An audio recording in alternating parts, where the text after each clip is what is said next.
आज शरद पवार यांच्या पुण्यामधील पत्रकार परिषदेमध्ये पत्रकारांनी राज ठाकरे संदर्भात प्रश्न विचारला असता पवारांनी मिश्किल उत्तर दिले।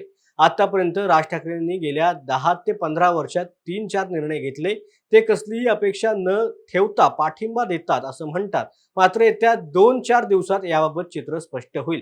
राज ठाकरेंच्या भूमिकेचा अन्वयार्थ मी काय लावणार असं म्हणत राज ठाकरेंची भूमिका सामान्य माणसांनाही कळली नाही तर ती तुम्हाला कशी कळेल असं प्रतिप्रश्न पत्रकारांना विचारत शरद पवारांनी राज ठाकरेंच्या भूमिकेची खिल्ली उडवली। नाही सांगायचं नाही, मला माहिती नाही. अलीकडे वयात संस्था काम करतात, एजन्सीज काम करतात, तर ते जर खोलात मी काही केलं नाही, मला काही त्याची माहिती गेल्या 10-15 वर्षात राज ठाकरे तुम्हाला काही कळले का? गेल्या 10-15 वर्षामध्ये राज ठाकरे काय आहेत हे कळलं का तुम्हाला? काही सामान्य नागरिक तर संभ्रमित असते। मी सामान्य नागरिक